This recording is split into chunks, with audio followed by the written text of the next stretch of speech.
निवडणूक आयोगाने अजित पवार यांच्याकडून निर्णय दिलेला आहे। पक्ष आणि चिन्ह अजित पवार यांच्या गटाला मिळालं आहे। आता कार्यकर्ते जमण्यास सुरुवात होत आहे। अजित पवार गटाच्या कार्यालयात आता कार्यकर्ते जमत आहे आणि मोठ्या थोड्याच वेळात इथं जल्लोष होणार आहे।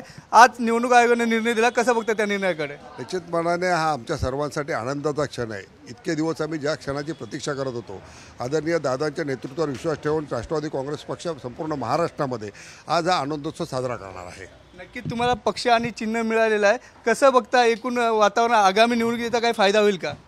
येणाऱ्या काळामध्ये चिन्हाचा जो उपयोग आहे तो निश्चितपणाने येणाऱ्या काळामध्ये आम्हाला संपूर्ण महाराष्ट्रामध्ये चिन्हाचा फायदा निवडणुकीसाठी होईलच। परंतु आम्हाला विश्वास आहे की दादांच्या नेतृत्वाखाली आम्हाला कुठलंही जरी चिन्ह मिळालं असतं तरी ते नेतृत्वाखाली आम्हाला महाराष्ट्रामध्ये कुठलीही निवडणूक आली तरी त्या निवडणुकीला सामोरे जाण्याची आमची तयारी होती। सर, कशा प्रकारे जल्लोष होईल? पक्ष आणि चिन्ह तुमच्याकडे आलेलं आहे, 6 महिन्याची मेहनत तुम्हाला आज निर्णयानं तुमच्या पुढे आली आहे, कसं बघता? आता सगळे कार्यकर्ते जमायला सुरुवात झालेली आहे, सगळे आनंदित आहेत। हा लोकशाहीचा विजय आहे। आम्ही नेहमी आमची भूमिका मांडताना हेच सांगत आलो होतो की खऱ्या अर्थाने अजितदादांनी लोकशाहीला मानून आणि लोकशाहीच्या अनुषंगाने हा निर्णय घेतला होता आणि त्याचा प्रत्यय आज निवडणूक आयोगाने जो निर्णय दिला आहे त्याच्यामार्फत आलेला आहे।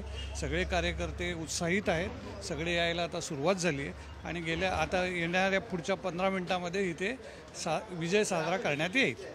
तर नक्कीच मोठ्या प्रमाणात जल्लोषसुद्धा साजरा करण्यात येईल, पण शरद पवार गटाकडून आरोप होत आहे की आमच्यावर अन्याय केला निवडणूक आयोगाने, कसं बघतं त्याच्या आरोपाकडे? नाही, आता ते आरोप प्रत्यारोप आता सुरू राहणार, पण शेवटी ही प्रदीर्घ लढाई होती।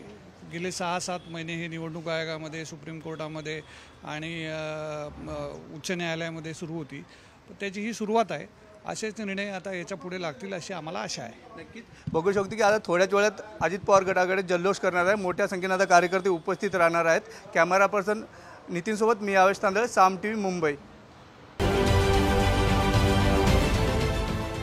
देश विदेशातील प्रत्येक घडामोडींचे लाईव्ह अपडेट मिळवण्यासाठी आता साम टीव्हीच्या सर्व सोशल मीडिया प्लॅटफॉर्मला लाईक, फॉलो आणि सबस्क्राईब करा। तसंच सर्व नोटिफिकेशनसाठी बेल आयकॉन प्रेस करायला विसरू नका।